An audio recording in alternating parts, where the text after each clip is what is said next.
Hello everyone, good evening. आप सभी का ब्रिलियंट एकेडमी के ऑनलाइन सेशन में स्वागत है। प्यारे बच्चों, जैसे कि हम लोग डिस्कस कर रहे थे यूपी पेट मोस्ट इम्पॉर्टेंट रीजनिंग के प्रश्न, जो आपके पेपर में प्रश्न आ सकते हैं, हम लोग वैसे प्रश्न डिस्कस कर रहे हैं। आपके पेपर में कुछ बहुत कठिन लेवल पे नहीं आने वाला, हार्ड लेवल नहीं होने वाला, नॉर्मल बेसिक क्वेश्चंस ही चलेंगे, लेकिन हम फिर भी आपको वो बेस्ट प्रश्न देने का प्रयास कर रहे हैं जहाँ से पेपर छपने की संभावनाएं हैं, जहाँ से पेपर में प्रश्न आ सकते हैं। देखिए 4 सेट हैं, 4 सेट में जैसे एक क्लॉक और कैलेंडर है, तो एक क्वेश्चन क्लॉक का आएगा या तो एक कैलेंडर का आएगा। एक ही पेपर में दोनों चैप्टर से प्रश्न नहीं आएंगे, ये आप ध्यान रखिएगा। अगर किसी के पेपर में क्लॉक से आया तो दूसरे के पेपर में कैलेंडर से आ सकता है, अगर किसी के पेपर में कैलेंडर से आया तो दूसरे के पेपर में क्लॉक से आ सकता है। मतलब ये दोनों टॉपिक से प्रश्न आने ही आने हैं, किसी ना किसी पेपर में आपको देखने को मिलेंगे। और कोडिंग डिकोडिंग जो है सबसे बेहतरीन है, वहाँ से एक प्रश्न सबके कॉपी में होगा, सबके पेपर में कोडिंग डिकोडिंग जरूर होगा। तो कोडिंग डिकोडिंग का भी रिवीजन करके जाइएगा, कोई भी टाइप छूटना नहीं चाहिए, सारे टाइप के कोडिंग डिकोडिंग आपके पास होने चाहिए। और एक क्वेश्चन जो होगा सादृश्यता से होगा, एनालॉजी से होगा, तो एनालॉजी भी सबके पेपर में होगी। एनालॉजी जो है वो सभी के पेपर में एक क्वेश्चन होगा, वहाँ से भी आएगा। तो ये 3 प्रश्न तो निश्चित ही हैं जो आने हैं आपके पेपर में। तो इन चैप्टर्स को आप लोग अच्छे से रिवीजन करके जाइएगा, प्रश्न छूटना नहीं चाहिए। दूसरी चीज़, प्रश्न में कभी भी जल्दबाजी मत करिएगा, पेपर बहुत रिलैक्स मोड में दीजिएगा। देखिए 15 तारीख को जिनका पेपर है वो 14 तारीख की दोपहर से ही पढ़ाई बंद कर देंगे, फिर वो सिर्फ घूमेंगे और रिलैक्स करेंगे और 15 तारीख को अपना पेपर देंगे। जिनका 16 तारीख का है वो 15 तारीख को दोपहर से अपनी पढ़ाई बंद कर देंगे और 16 तारीख को रिलैक्स मोड में पेपर दीजिएगा। पेपर कठिन नहीं होगा, पेपर बहुत ही आसान होगा, बिल्कुल आपके लिए ही बनाया गया होगा। पेपर का लेवल उतना हाई नहीं होगा क्योंकि पेपर आपके हिसाब से ही बनेगा, ऐसा नहीं कि टीचर के हिसाब से बनेगा, ठीक है। तो पेपर बहुत हाई लेवल नहीं होने वाला, बस मेरे माइंड में ये ना जाए कि पेपर कठिन होगा। आप अपने माइंड को संतुलित रखिए और यही सोचिए कि पेपर आसान होगा। आप जैसा सोचोगे पेपर में वैसा ही होगा। अगर आप सोचोगे पेपर कठिन है तो वो पेपर कठिन नहीं होगा, पेपर आसान ही होगा, लेकिन आपको कठिन लगने लगेगा। लेकिन जब आप सोचोगे पेपर आसान है, पेपर आसान ही आएगा, तो आप पेपर में जाओगे, पेपर कठिन भी होगा ना तब भी वो आपको आसान ही लगेगा। हम लोग जैसा सोचते हैं वैसा ही होता है, जैसा हमारा माइंड एक बार सेटअप बना लेता है उसी सेटअप पे फिर हमारे साथ वहाँ कार्य होने लगता। और दूसरी चीज़, आप इतने मॉक टेस्ट दे दीजिए कि वहाँ पे जाने के बाद पेपर के अंदर किसी भी प्रकार का आपके ऊपर प्रेशर नहीं बनना चाहिए। बहुत सारे बच्चों को पेपर का प्रेशर बन जाता है, 2 घंटे के पेपर में वो पेपर ही नहीं पूरा पढ़ पाते हैं। इतना ज़्यादा टाइम है और इतने कम क्वेश्चंस हैं, अगर आराम से पेपर किया जाएगा तब भी बहुत ही ज़्यादा समय है। 2 घंटे का समय पर्याप्त होता है। 1 घंटे का पेपर है, पेपर में आपको समय 2 घंटे का दिया गया, मीन्स आप आराम से बहुत ही एक प्रश्न को बहुत अच्छे से समझ के करिएगा, बिल्कुल जल्दबाजी मत करिएगा, बिल्कुल। और DI पर ज़्यादा फोकस रखिएगा, DI को बहुत एक क्वेश्चन को समझ के, मतलब DI में अगर एक भी पॉइंट मिस हुआ तो क्वेश्चन गलत हो जाएगा, ठीक। और रीजनिंग में भी रीजनिंग फ्री के नंबर देता है, इसमें कुछ भी नहीं करना होता, इसलिए इसका प्रश्न तो बिल्कुल गलत नहीं होना चाहिए। तो जितना भी मैं रिवीजन करा रहा हूँ रीजनिंग का, ये सारी क्लासेस आप रिवीजन करके जाइएगा। कोई भी क्लास ना मैथ की ना रीजनिंग की छूटनी नहीं चाहिए आपकी। जितनी क्लासेस मैंने DI की पढ़ाई सारी क्लासेस पढ़ के जाओ। इस समय हम मॉक टेस्ट करा रहे हैं, 2 मॉक टेस्ट कराएंगे, उसमें पूरा मैथ और रीजनिंग के 30 क्वेश्चन का मॉक टेस्ट होगा। उस मॉक टेस्ट को जरूर सभी लोग दें। आज एक मॉक टेस्ट दोपहर में हमने अपलोड करा दिया है, उस मॉक टेस्ट को दो। देखिए मॉक टेस्ट में क्या किया मैंने, सॉल्व भी कराया है, क्वेश्चन को साथ साथ में मैंने सॉल्व कराया है। तो आप उस मॉक टेस्ट को दीजिए और कमेंट करिए आंसर को, उसके बाद उसका सॉल्व देखिए। पहले आपको आंसर कमेंट करना है, बाद में उसका सॉल्व देखना है। तो उस मॉक टेस्ट को देना जरूरी है। कोशिश है 2-3 मॉक टेस्ट हम अपने टेलीग्राम चैनल पर आपको प्रोवाइड कर देंगे। जो बच्चे अपना देना चाहते हैं वो घर पर बैठ के मॉक टेस्ट दे सकते हैं। इस समय टेलीग्राम चैनल पर क्वेश्चन की क्विज भी चल रही है, आप उसको भी दीजिए। सारी चीज़ें करिए, आपके लिए सब कुछ किया जा रहा है, आप भी सब कुछ करिए, सफलता निश्चित मिलेगी। चलिए फिर बेहतरीन प्रश्नों की शुरुआत करते हैं और सभी लोग समझते चलेंगे। कुछ खतरनाक प्रश्नों से आज की शुरुआत होने वाली है। सबसे पहले हम लोगों ने सादृश्यता का प्रश्न लिया है, एनालॉजी का। क्या कह रहा है, 401 का संबंध है 19 से, तो 730 का संबंध किससे होगा। अच्छा, पहले कहा है कि 401 जिस प्रकार संबंधित है 19 से, इससे संबंधित है। उसी प्रकार 730 संबंधित है किससे, ये पूछा है। तो बताइए जल्दी से, क्या आपके माइंड में क्या ऐसा आ रहा है कि ये कर दिया जाए तो आंसर बन जाएगा? आपके माइंड में क्या आ रहा है? देखिए मेरे माइंड में ये आ रहा है कि ये जो है अगर इससे एक घटा दिया जाए, 401 से अगर एक घटा दिया जाए तो ये 400 हो जाएगा, और 420 का स्क्वायर होता है ना। अगर 401 से 1 माइनस कर दिया जाए तो 400 आएगा, और 420 का स्क्वायर होता है, तो 20 का स्क्वायर कितना हो गया 400। अब इसमें से इसको 20 को लिख के अगर 1 माइनस फिर से कर दिया जाए तो देखिए 19 आ जाएगा ना। 20 का स्क्वायर होता है, 20 का स्क्वायर से 20 निकाल लिया गया, ठीक है। या ये कह सकते हैं कि 400 को अंडर रूट के बाहर निकाल लीजिए। 420 का स्क्वायर है तो अंडर रूट के बाहर क्या आएगा 20। 400 जो है वो 20 का स्क्वायर है तो अंडर रूट के बाहर क्या आएगा 20, और उसमें से फिर 1 माइनस कर दीजिए तो 19 आ जाएगा। वैसे ही 730 का करिए। 730 से पहले एक घटा दीजिए, 730 से 1 माइनस करिए तो 729, और इसका अंडर रूट निकालिए तो ये होता है 27 का स्क्वायर, तो 27 बाहर आएगा। 27 से 1 माइनस कर दो तो आंसर क्या बनेगा 26, ठीक है। 729 27 का स्क्वायर होता है, और 27 से अगर 1 माइनस कर दिया तो आंसर बन जाएगा 26। चलिए आगे बढ़े, चलिए आइए। अब कह रहा पिकल को ये लिखते हैं, फॉर्च्यून को ये लिखते हैं, परफ्यूम को क्या लिखेंगे। कोडिंग डिकोडिंग में पहले आपको देखना होगा कि पिकल को ये जो नंबरिंग की गई है किस बेसिस पे की गई है, वो ट्रिक क्या है जिस बेसिस पे ये नंबरिंग की गई, 793235। अब सबसे पहले आप पिकल की नंबरिंग करिए कि कौन सा शब्द लेटर जो है कौन से नंबर पे होता है। ये 16 पे, ये 9 पे, ये 3 पे, ये क्या है के कितने पे होता है, कितने पे होता है 11 पे, ठीक। एल कितने पे होता है 12 पे, ई कितने पे होता है 5 पे। अब देखिएगा ये जो नंबरिंग की गई ये किस बेसिस पे की गई इसको चेक करिए। देखिए अगर हमें ये चीज़ एक चीज़ समझ में आ रही है कि जब 16 को जोड़ेंगे तो 6 1 7, और 9 है तो 9 लिख दिए, ये 3 है तो 3 लिख दिए, 11 को 1 1 2 2 1 3 और 5 को 5 लिख दिए। मतलब जो उसके नंबरिंग थी उसको जहाँ पर डबल यूनिट डिजिट बनाना है, जहाँ पे डबल डिजिट है उनको ऐड कर दिया गया, जहाँ पे सिंगल डिजिट है उनको डायरेक्ट वैसे ही लिख दिया गया ना। चलिए अब आप इसी तरह परफ्यूम का आंसर बनाइए। परफ्यूम हमसे पूछा है कि परफ्यूम का क्या होगा, PERFUME, परफ्यूम। तो चलिए इसकी नंबरिंग करिए पहले जल्दी से कि कौन कौन से नंबर पे, ये 16 पे, ये 5, ये 18, ये 6, यू है तो 21, और M 14 पे, और ये 5 पे। चलिए 6 1 7 फिर 5 8 1 9 6 2 1 3 4 1 5 और 5 है कोई लास्ट में 355। क्या हुआ, कोई नहीं है। 7596355 7596355, इसको 355 कर लीजिए, यहाँ पे गलत टाइप है, ठीक। ये बस यही सही है। सभी नंबर को रख के ऐड किया गया है। क्या हुआ, फॉर्च्यून को चेक कर लें, सही तो है, सही है, सही है, बिल्कुल सही है। सिर्फ नंबर को रख के ऐड किया गया, ठीक।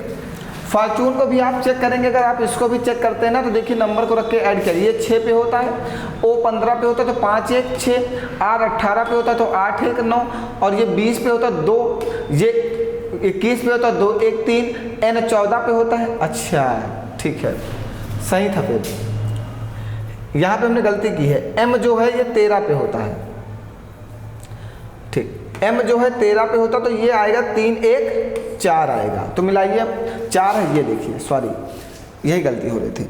N जो है वो 14 पे होता है और M जो है 13 पे होता है, तो 3 1 4 सही। 7596345 नंबर को रख के ऐड किया गया है। चलो आगे बढ़ो। अगला दिया गया है कि किसी कूट भाषा में टोमेटो को ब्रिंजल के रूप में जाना जाता है। टोमेटो को क्या कहते हैं, ब्रिंजल कहते हैं, और ब्रिंजल को रेडिश के रूप में जाना जाता है। ब्रिंजल को क्या कहते हैं, रेडिश कहते हैं। और रेडिश को क्या कहते हैं, कैबेज कहते हैं, तथा कैबेज को ओकरा के रूप में जाना जाता है। जमीन के नीचे उपजने वाली सब्जी को क्या कहते हैं? सबसे पहले ये बताओ, जितनी इसमें सब्जियां लिखी गई हैं उसमें कौन सी सब्जी जमीन में उगती है?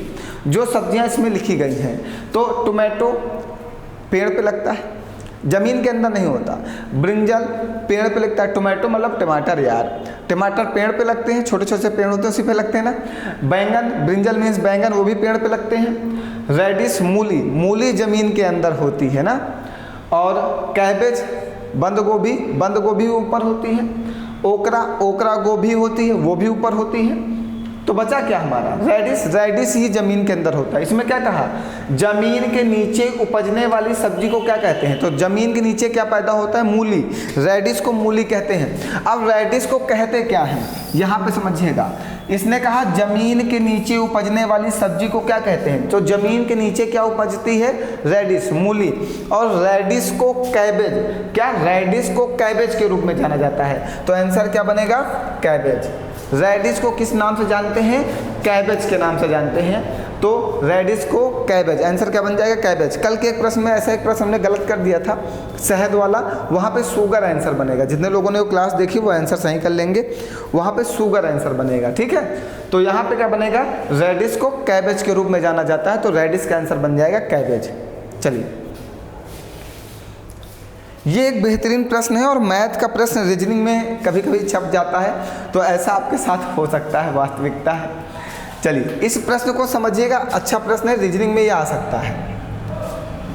कह रहा है एक शिक्षिका ने कक्षा में एक वास्तविक भिन्न हल किया। कोई भिन्न है, फ्रैक्शन। एक शिक्षिका है, टीचर महोदया है, टीचर ने क्या किया है? एक फ्रैक्शन को हल किया। हमने कहा फ्रैक्शन हमारा x/y है, या इसको हम कहते हैं 1/2 है, ठीक है। क्या किया? छात्रों के लिए नियत कार्य के रूप में उन्होंने उसी वास्तविक भिन्न के अंश और भाजक में उतनी ही धनात्मक संख्या के बराबर वृद्धि की। बहुत अच्छा प्रश्न है, समझिएगा। एक शिक्षक ने क्या किया? शिक्षक ने एक भिन्न को हल किया। एक दिन क्या कहते हैं, बरसात हो रही थी, बच्चे कम आए थे, तो टीचर ने कहा चलो कुछ ऐसे ही पढ़ते हैं थोड़ा बहुत। तो उन्होंने एक फ्रैक्शन ले लिया। फ्रैक्शन क्या ले लिया? 1/2 को ले लिया और कहा अब चलो इसको हल करते हैं। अब हल करने के लिए उन्होंने क्या किया? उन्होंने कहा कि ऐसा करते हैं कि जितना अंश में जोड़ें उतना ही हर में जोड़ें, समान संख्या में जोड़ना चाहिए। जितना अंश में जोड़ा जाए उतना ही हर में जोड़ा जाए। अंश मीन्स डिनोमिनेटर और हर मीन्स न्यूमरेटर, ठीक है। क्या हुआ? अच्छा, अंश मीन्स न्यूमरेटर और हर मीन्स डिनोमिनेटर। चलो, थोड़ा तो आता है तुमको। अब समझिएगा क्या कहा गया? अंश में और हर में बराबर संख्या में क्या वृद्धि करनी है? देखो, छात्रों के लिए एक नियत कार्य के रूप में उन्होंने वास्तविक भिन्न के अंश और भाजक में उतनी ही धनात्मक संख्या के बराबर वृद्धि कर दी। जितना वो हमारा भिन्न है उतनी ही वृद्धि की है अंश में, उतनी ही वृद्धि की है हर में। अब जो ये 1/2 है, ये जो 1/2 है ये है कितना? ये है 0.5। जब 1/2 को 2 से डिवाइड करोगे 1 को, तो आएगा क्या? 0.5। तो इन्होंने किया क्या? इस भिन्न में 1/2 में इसमें 0.5 जोड़ दिया और इसमें 0.5 जोड़ दिया, दोनों में बराबर संख्या में वृद्धि कर दी। तो ये आ जाएगा 1.5 और ये आ जाएगा 2.5। पॉइंट से पॉइंट कटेगा, ये 5 से 15 और ये 25। तो ये नया भिन्न क्या आ गया? 3/5। ये हमारा नया भिन्न आया जब हमने वृद्धि की है। और जब हमने वृद्धि नहीं की थी तो हमारा पुराना भिन्न क्या था? 1/2 था। क्या था? 1/2 था। अब क्या कह रहा है? तब नया भिन्न क्या होगा? तब नया भिन्न क्या होगा? हमेशा मूल भिन्न से अधिक होगा। बिल्कुल, ये 1/2 था और ये 3/5 है। 1/2 का मतलब ये 0.5 है और 3/5 का मतलब ये 0.6 है। तो 0.6 वाला क्या है? बड़ा है। तो हमेशा मूल भिन्न से क्या होगा? अधिक होगा। जब भी आप कोई भी भिन्न में बराबर ऊपर और बराबर नीचे वृद्धि करोगे, बराबर संख्या में न्यूमरेटर में जोड़ोगे और बराबर उतनी ही संख्या डिनोमिनेटर में जोड़ोगे, तो वह भिन्न हमेशा मूल भिन्न से अधिक होगा। वह भिन्न हमेशा क्या होगा? मूल भिन्न से अधिक होगा। तो आंसर क्या बनेगा? हमेशा मूल भिन्न से अधिक होगा। बढ़िया प्रश्न है, ये आ सकता है इस बार पेपर में। आप कह रहे हो सर आप सब कुछ तो कहते हैं, बेटा सेम क्वेश्चंस ना आएंगे लेकिन इसके ऊपर प्रश्न बन के आ सकते हैं। मैं ये कहता हूँ कि इस तरह का प्रश्न आ सकता है, मैं ये नहीं कह रहा हूँ यही आ सकता है, लेकिन मैं ये जरूर कह रहा हूँ कि इस तरह का आ सकता है, मतलब इस बेस पे कोई प्रश्न को मॉडिफाई करके दिया जा सकता है आपको। तो आंसर क्या बनेगा? हमेशा मूल भिन्न से क्या होगा? अधिक होगा। आगे बढ़ाया जाए, चलिए। कह रहा है एनिमल को ये लिखते हैं, चलिए सुनिएगा। एनिमल को क्या लिख सकते हैं? लिखते हैं OZNHMZ।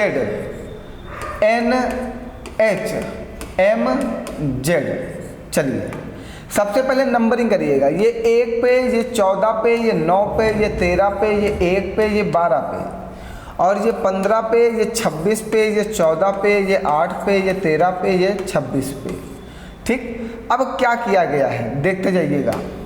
14 में 1 जोड़े तो 15, फिर 13 में 1 जोड़े तो 14, फिर 12 में 1 जोड़े तो 13, और इससे 1 घटा दिए, और इससे 1 घटा दिए, और इससे 1 घटा दिए। ठीक, बिल्कुल सही, यही किया जा रहा है। Plus minus plus minus plus minus, वो भी क्रॉस में। तो ऐसे इसका आंसर आपको बनाना है एलिफेंट का। एलिफेंट का बनाना है, चलो बना लेते हैं, बहुत आसानी से बन जाएगा। एलिफेंट का बनाओ, ELEPHANT,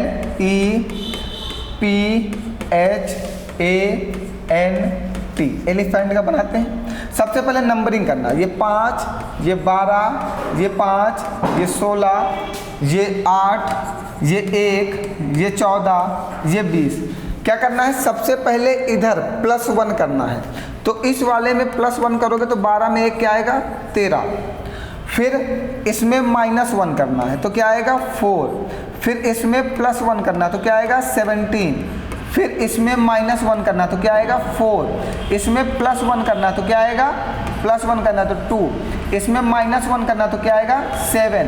इसमें +1 करना तो 21। इसमें -1 करना तो 30। चलो अब सबके नाम लिख दो जल्दी से। 13 पे क्या होता है? M। 4 पे क्या होता है? D।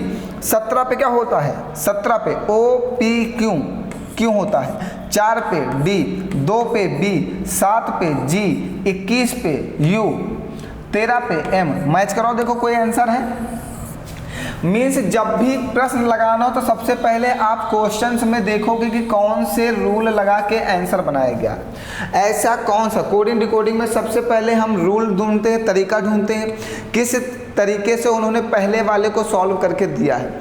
जब हमें वो रूल पता चल जाता है कि कौन सा तरीका उन्होंने लगाया है, उसी सेम तरीके को अप्लाई करके हम अपना आंसर बनाते हैं। आंसर मार्च कराइएगा MDQDBGUM, ये है। ठीक, सबसे पहले कोडिंग डिकोडिंग में हम ये चेक करते हैं कि कौन से रूल को अप्लाई करने उन्होंने अपना आंसर दिया है। सेम उसी रूल को कोडिंग डिकोडिंग में अप्लाई करके अपना आंसर बना देते हैं। चलें आगे बढ़ा जाए। आइए, ये भी अच्छा प्रश्न है। एक आपके उसमें दिया गया होगा लघु और दीर्घ, एक टॉपिक दिया होगा लघु और दीर्घ। बच्चे उसमें समझ नहीं पा रहे सर लघु और दीर्घ में प्रश्न कैसे आएंगे। बेटा लघु और दीर्घ में प्रश्न ऐसे ही आएंगे जैसा यहाँ पे लिखा हुआ है, कुछ ऐसे ही प्रश्न होते हैं। हमने लघु और दीर्घ की ऑनलाइन क्लास पढ़ा रखी है रीजनिंग में, तो जिन बच्चों ने नहीं पढ़ा उसको ज़रूर पढ़ लेंगे। वहाँ से प्रश्न आना फिक्स है इस बार आपके पेपर में बेटा, लघु और दीर्घ से ज़रूर आएगा ना। तो आप सभी लोग एक बार ज़रूर देख लेना। एक टॉपिक जो लघु और दीर्घ है वो सभी बच्चों को क्लियर भी नहीं है। कुछ बच्चे उसके लिए परेशान रहते हैं कि सर उसमें क्या है क्या नहीं है, तो उस टॉपिक को देख लेना, वो आएगा आपके पेपर में ना बेटा। बताया जाए इसको। चलिए, कह रहा सुधाकर रमेश से लंबा है। सुधाकर जो है वो रमेश से क्या है? लंबा है, मतलब रमेश सुधाकर से छोटा है। सुधाकर रमेश से लंबा है तो हमने सुधाकर को ऊपर रख दिया, रमेश को नीचे रख दिया। आगे क्या कह रहा? राजेश सुधाकर से छोटा है। राजेश जो है वो सुधाकर से क्या है? छोटा है। उनमें सबसे छोटा कौन है?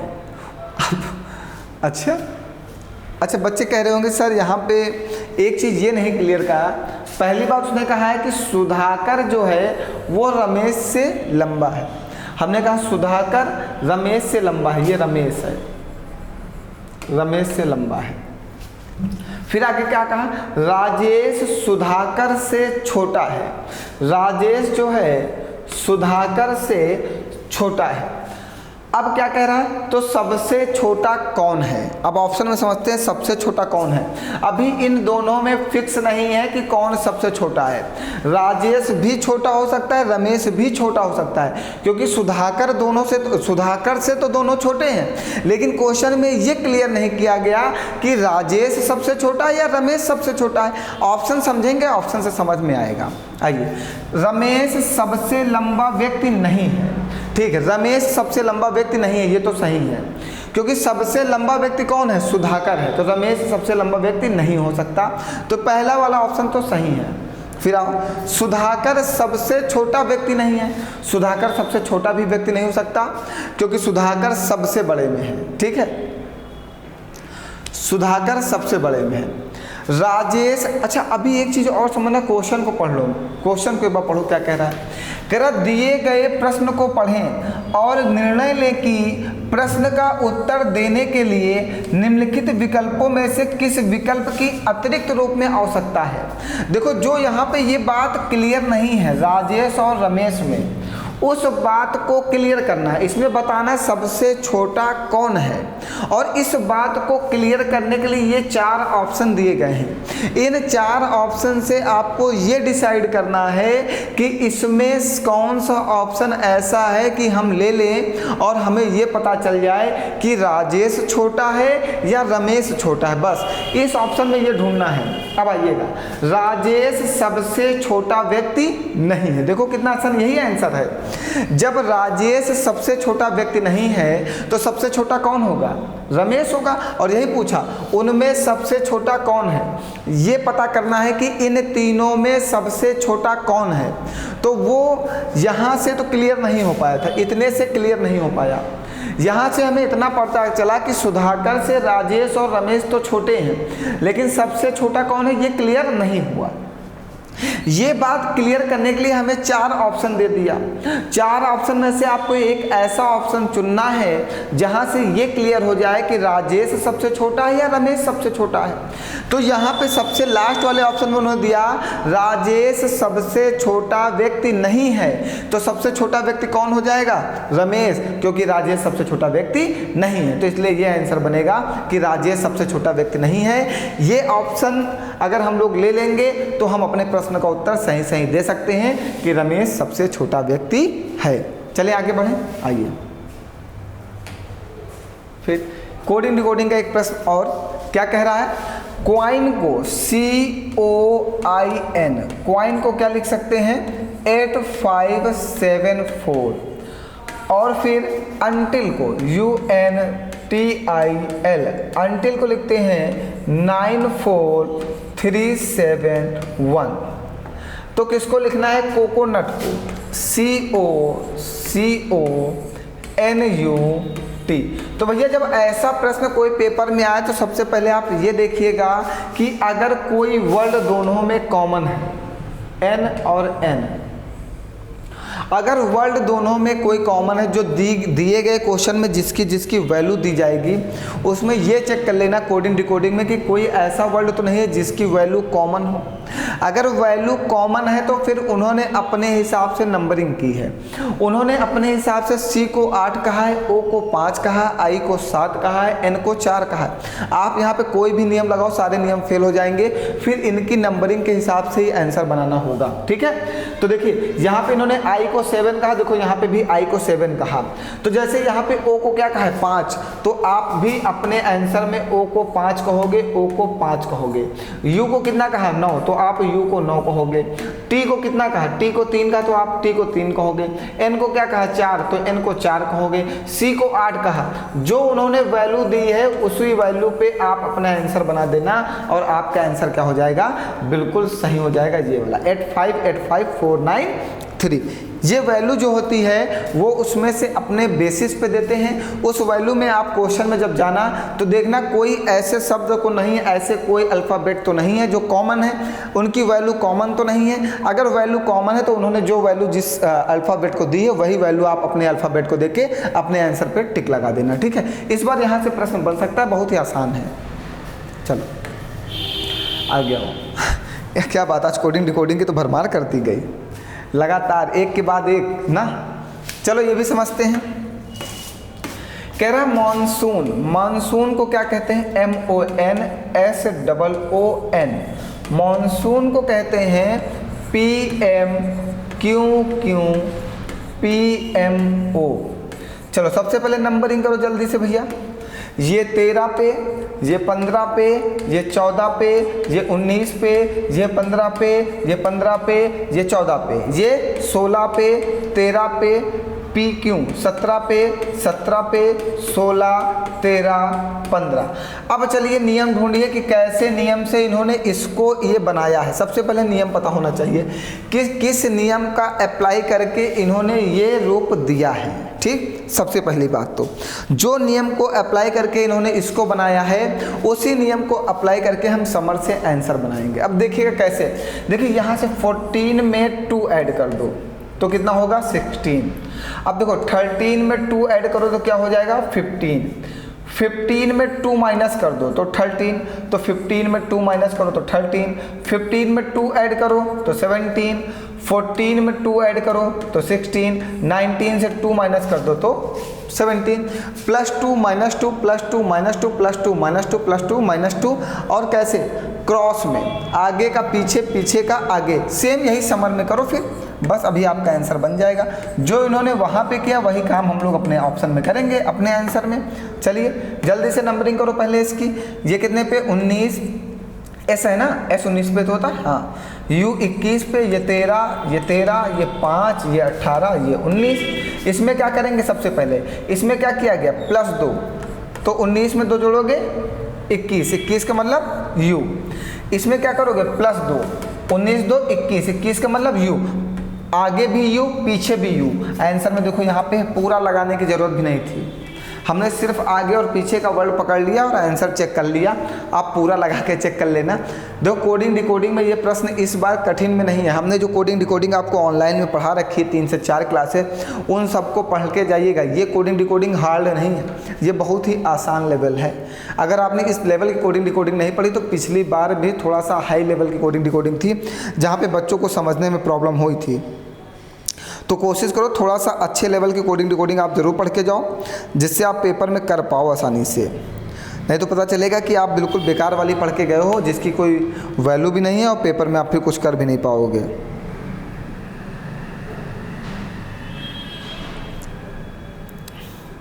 एक बच्चे ने कमेंट किया है हमारे स्टेटस को देख के कि सर क्या एक ही सेंटर चेंज हुआ है? जी बेटा, एक सेंटर चेंज हुआ है लखनऊ वालों में। एक कोई कॉलेज है उसका सेंटर चेंज कर दिया गया है, उसकी नोटिस मैंने टेलीग्राम पे प्रोवाइड कर दी है। सभी लोग, जितने भी लोगों का सेंटर लखनऊ में है, वह सभी बच्चे सेंटर को चेक कर लेंगे एक बार कि उनका सेंटर कहाँ पे चेंज किया गया है, ठीक है, कहाँ से कहाँ पहुँचाया गया है, उसको देख लेना। या हम छोटी सी 1-2 मिनट की वीडियो डाल देते हैं, अपना सेंटर आप लोग चेक कर लेना कि सेंटर चेंज हो गया है क्या, ठीक। चलो आगे समझिएगा, हम आज ही बना देते हैं वीडियो को, आप समझ लीजिएगा। आइए अगला, किसी कूट भाषा में मैग्नीफायर को ये कहते हैं तो ट्रांजिएंट को क्या कहेंगे? ये तो बहुत ही आसान प्रश्न है, बहुत ही ज़्यादा आसान है, इसमें तो कुछ करना ही नहीं है। मैग्नीफायर,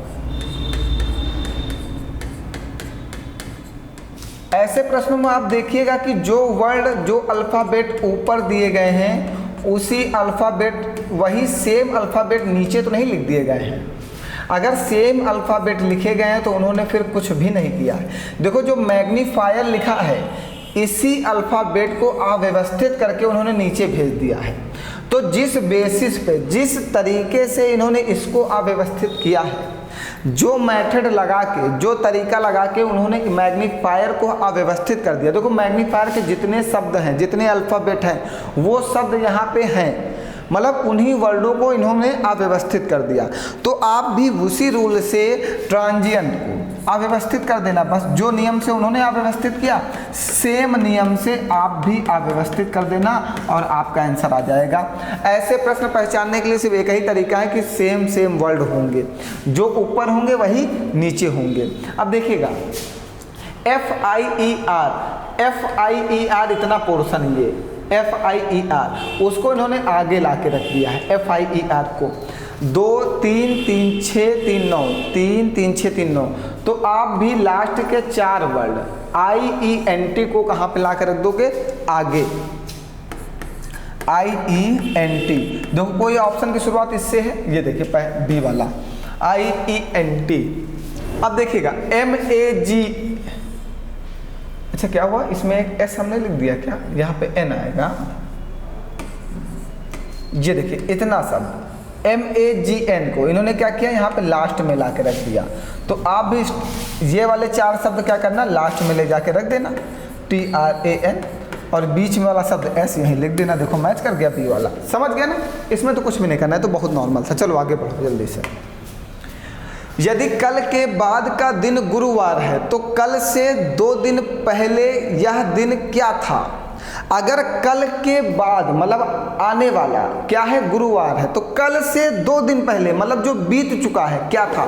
तो हमेशा एक बात को ध्यान रखना, ऐसे प्रश्न करने के लिए सबसे पहले आप क्या बना लेना, आज। आज से हम लोग इस प्रश्न को आसानी से सॉल्व करेंगे। सबसे पहले क्या बना लेंगे, ये हमारा आज है। अब क्या कह रहा प्रश्न हमारा, क्या कह रहा है, इसको क्या हो गया यार, चल तो रहा है, हाँ चलिए।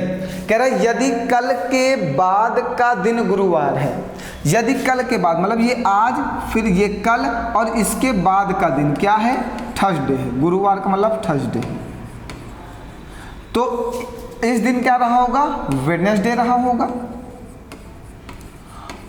फिर आज क्या रहा होगा, ट्यूसडे रहा होगा। बैक में तो जा रहे हैं। उसने यही कहा कि कल के बाद मतलब आज फिर कल, कल के बाद का दिन क्या है, थर्सडे है। आज, कल और कल के बाद का दिन क्या है, थर्सडे है। तो अगर कल के बाद का दिन थर्सडे था तो फिर एक दिन पहले क्या था, वेडनेसडे था। वेडनेसडे से पहले क्या था, ट्यूसडे, ट्यूसडे था। अब आगे क्या कह रहा है, तो कल से 2 दिन पहले, तो कल से 2 दिन पहले, तो ट्यूसडे के पहले, ट्यूसडे के पहले मंडे, ठीक, मंडे के पहले संडे, संडे के पहले सैटरडे, सैटरडे के पहले फ्राइडे। अब क्या कह रहा है, तो कल से 2 दिन पहले, तो कल, आज, कल, कल से 2 दिन पहले क्या रहा होगा, कल से 2 दिन पहले क्या रहा होगा, शुक्रवार। तो कह रहा तो कल से 2 दिन पहले यह दिन क्या था, तो कल मतलब ये आज और कल, कल से 2 दिन पहले क्या था, फ्राइडे था। कल से 2 दिन पहले क्या था, फ्राइडे। आंसर क्या बनेगा, शुक्रवार। चलो आगे बढ़ाया जाए। इस बार आपके कैलेंडर में ऐसा प्रश्न आने की संभावनाएं हैं, इस बार आपके कैलेंडर में ऐसे प्रश्न आने की पूरी संभावनाएं हैं। चलिए आगे बढ़ें। आइए, घड़ी की सुइयां एक दिन में कितनी बार लंबवत होती हैं? ये भी इंपॉर्टेंट प्रश्न है, यूपी पेट के लिए इंपॉर्टेंट प्रश्न है। मतलब घड़ी की पूरी सुइयां एक दिन मतलब 24 घंटे में कितनी बार परपेंडिकुलर होती हैं?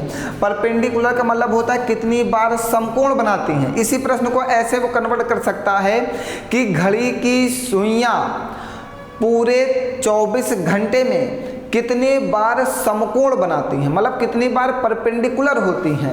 वही कह रहा है घड़ी की सुइयां एक दिन में कितनी बार एक दूसरे के लंबवत होती हैं। लंबवत का मतलब होता है परपेंडिकुलर, परपेंडिकुलर मतलब होता है 90 डिग्री का कोण, 90 डिग्री का मतलब होता है समकोण, ठीक। तो इसी प्रश्न को ऐसे कन्वर्ट कर देगा कि घड़ी की सुइयां 24 घंटे में कितनी बार समकोण बनाती हैं या 12 घंटे में कितनी बार समकोण बनाती हैं।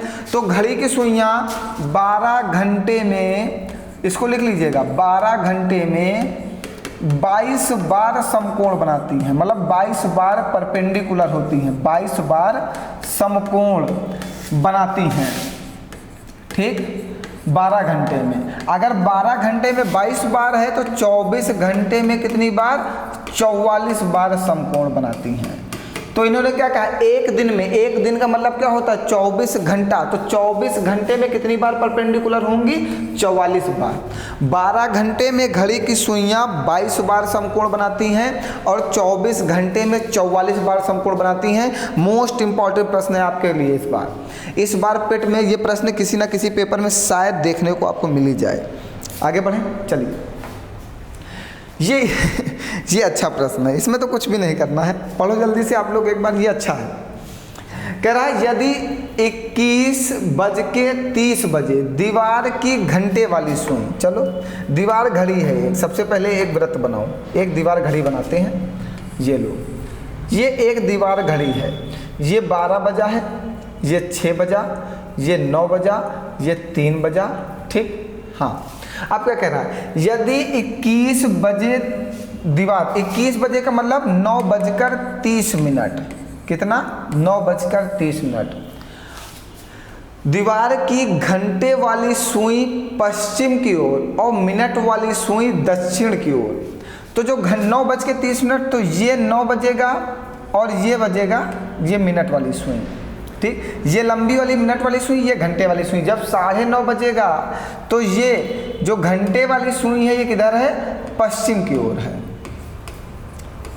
और जो ये वाली सुई है ये दक्षिण की ओर है। और यही होता है, दिशा यही होती है, ईस्ट वेस्ट नॉर्थ साउथ, पूरब पश्चिम उत्तर दक्षिण, ठीक। ईस्ट वेस्ट नॉर्थ साउथ ना, तो ये ईस्ट होगा, ये वेस्ट मतलब पश्चिम, ये नॉर्थ, ये साउथ, साउथ मीन्स दक्षिण, ठीक। बिल्कुल सही है, 9:30 बजे यही स्थिति होगी। जब आपकी घड़ी में कभी भी 9:30 बजेगा तो देखिएगा 9 बजे पे जो घंटे वाली सुई होगी वो पश्चिम में होगी, और जो मिनट वाली सुई होगी वो कहाँ होगी, दक्षिण में होगी। अब आगे क्या कह रहा है, तो 9:30 बजे से 45 मिनट पहले मिनट वाली सुई कहाँ होगी, 9:30 बजे से 45 मिनट पहले, मतलब एक घड़ी और बनाओ। अब कह रहा है, अब समझिएगा इसको, अब एक प्रश्न कह रहा है इसी को कि 9:30 बजे से 45 मिनट पहले, तो 9:30 बजे से अगर 45 मिनट पहले जाओगे तो टाइम कितना होगा, 8:45 हुआ होगा कि नहीं हुआ होगा। 9:30 बजे से 45 मिनट पहले मतलब 9:30 से 45 मिनट को माइनस कर दो, 45 मिनट को क्या कर दो, माइनस। अब भैया एक बात को और याद रखिएगा, जैसे घड़ी में हम लोग एलसीएम देते हैं 1, जब कैरी देते हैं 1,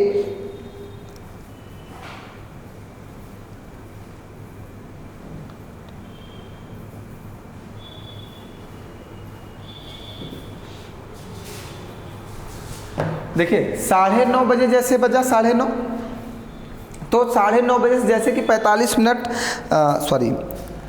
45 मिनट पहले की बात किया गया।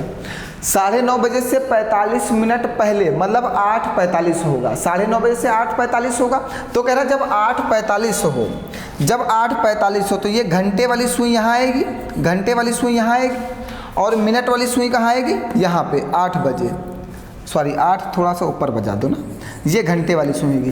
तो मिनट वाली सुई किस दिशा में आ गई, अब पश्चिम दिशा में। यही आपसे पूछा था कि जब 45 मिनट पहले सुई किस दिशा में रहेगी, मिनट वाली सुई किस दिशा में रहेगी, पश्चिम दिशा में रहेगी। हाँ, एक बात ये बता रहे थे कि जब भी घड़ी में 1 हासिल दिया जाता तो 1 नहीं जाता, 60 हासिल जाता है, मतलब 60 मिनट हासिल में जाते हैं। जैसे यहाँ से 30 से 45 तो नहीं घटेगा, तो आप यहाँ से 1 हासिल दोगे तो 1 हासिल नहीं जाएगा, 60 मिनट हासिल जाएगा। तो 60 जब इसमें जोड़ोगे तो 90 से 45 मिनट करोगे तो कितना, 45, 8:45, ठीक है। तो आंसर कितना होगा, 8:45 पर, मतलब जब 45 होगा तो मिनट वाली सुई कहाँ हो जाएगी, पश्चिम दिशा में आ जाएगी, ठीक है। चलो आगे ये आइए, एक कैलेंडर का प्रश्न है।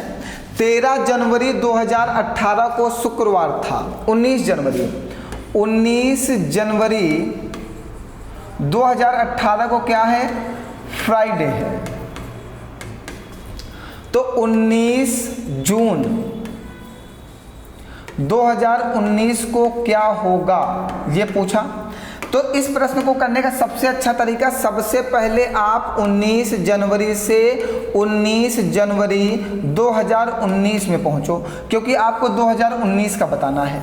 सबसे पहले आप 2019 में पहुंचो। तो जब भी साधारण वर्ष होता है, साधारण वर्ष मतलब जो वर्ष 4 से डिवाइड ना हो, तो जब वर्ष चेंज होता तो दिन में एक दिन बढ़ता है। जब वर्ष चेंज होता तो दिन में एक दिन बढ़ता है। मतलब जैसे 19 जनवरी 2018 है, 19 जनवरी 2019 में आए, वर्ष चेंज हो गया लेकिन मंथ और दिन नहीं चेंज हुआ। जब वर्ष चेंज होता साधारण वर्ष में तो एक दिन बढ़ जाता है, मतलब इस दिन क्या हो जाएगा, सैटरडे हो जाएगा। 19 जनवरी 2019 को क्या हो जाएगा, सैटरडे हो जाएगा। अब आगे पूछा क्या आपसे, 19 जून 2019 किस दिन पड़ेगा ना, 19 जून 2019 किस दिन पड़ेगा। चलो आप समझिएगा, हमें 19 जून तक पहुंचना है। 19 जनवरी के बाद एक फरवरी जाएगी, फरवरी के बाद मार्च, मार्च के बाद अप्रैल, अप्रैल के बाद मई और मई के बाद 19 जून। चलिए, तो यहाँ पे आपने 19 जनवरी तक की तो आपको पता है कि क्या दिन है। जनवरी में कितने दिन बचे शेष, जनवरी होता है 31 दिन का, शेष कितने बचे, 12 दिन।